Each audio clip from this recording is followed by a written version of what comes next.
Kaya pinayuhan niya ang anak na lumaban. Bumalik si Chris sa high school kahit nakasaklay na siya. Unang pasok ko po ng high school, napaaway po kaagad ako nun kasi inaasar-asar ako nun.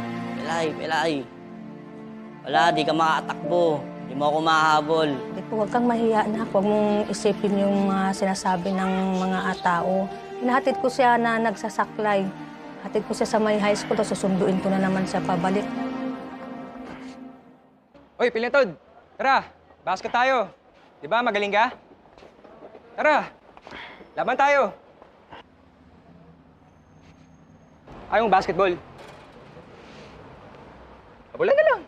Iangat ko isa pa ako para mahabol mo ako. Shh! Ganito. Ay, or ginagawa mo. Parang aso pugot ang paa. Tara, tara! Sorry na! Ano ka ngayon? Porkit ganito ka, nangasar ka na? Tingin mo mas matigas ka sa akin? Kilalanin niyo muna kung sinong binabanggaan niyo, ha? Para protektahan ang sarili sa pangbubuli, sumali si Chris sa fraternity. At dito siya nagsimulang maligaw ng landas. Sali ka sa amin para paprotektahan ka namin. Walang gagalaw sa'yo kasi nandito kami lahat. Walang iwanan, ganon. Tapos, casing po. Ano po, may mga dito po. Naghanap po ako siguro ng makakaintindi sa akin. Yung barkada na yon, parang sila po yung nakakaintindi sa akin. Second year po, doon po ako nagbisyo, alak, sigarilyo, pinag-aaralan ko na siya. Nakagraduate si Chris ng high school. Pero dahil sa kakulangan sa pera, hindi na niya natuloy ang pag-aaral. Kaya naging tambay na lang siya. At kasabay din nito, nawalan din siya ng pag-asa na makatagpo pa ng babae na makakatanggap sa kondisyon niya. Kanyari, nakaupo ako, tapos may lalapit na babae.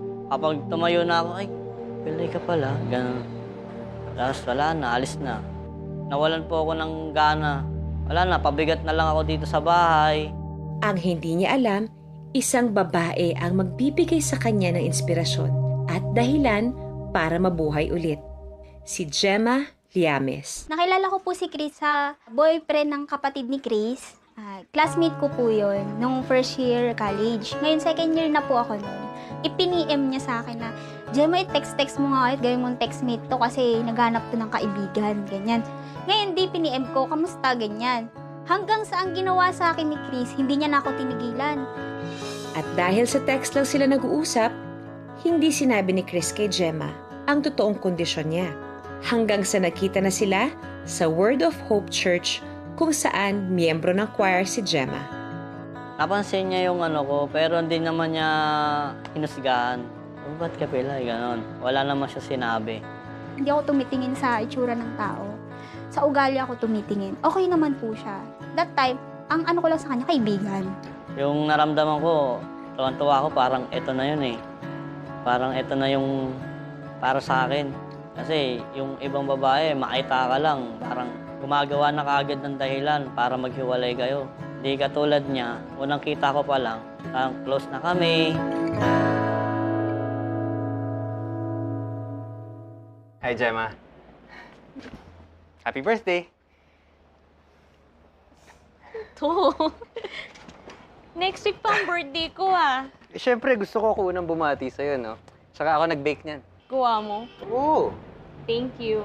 Sagutin mo na yan, Gemma. Oo, nang pahirapan. Ano ka sa mga kaibigan mo, oh.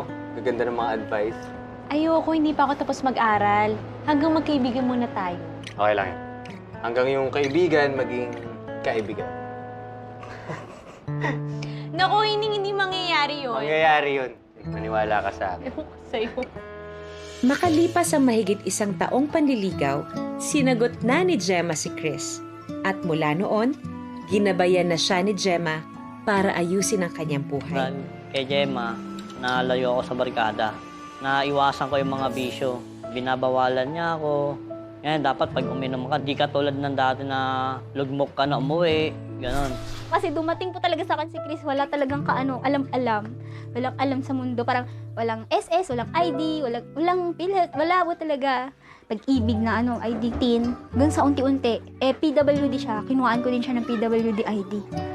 Ang pangarap ko sa kanila, habang buhay na ganyan sila, yung si Chris, mahirapan siya maghanap ng trabaho kasi mahina ang loob. Ang lakas niya si Gemma, tapos ang lakas naman ni Gemma si Chris. At ngayon, 6 na taon nang magkarelasyon sina Chris at Gemma. At may maayos na rin na trabaho si Chris bilang chef helper sa Fitness Gourmet. Gemma, paano ba kita mapapasalamatan?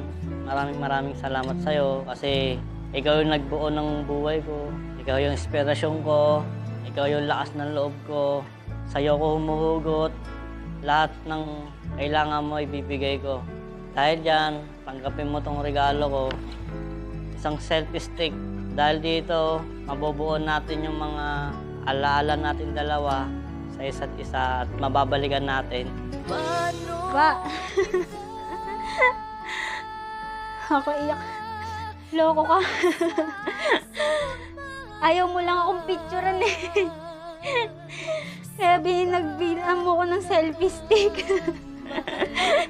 Hindi, thank you. Kasi alam mo talaga yung mga gusto ko. Kasi talaga siya talaga yung photographer. Thank you. Kasi dyan ka lagi sa tabi ko. Dito ka lagi. Mahal na mahal kita. Gawa tayo ng maraming memories. Si Gemma Joy Llanes, 27 years old at taga-barangay Old Balara. Siya ang pinaguhugutan ni Chris ng lakas ng loob para harapin ang buhay. Pero may sarili ding laban na hinaharap si Gemma. At ito ay ang pagkakaroon niya ng chronic kidney disease.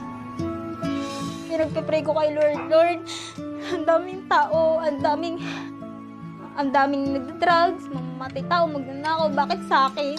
Ano bang ginawa ko?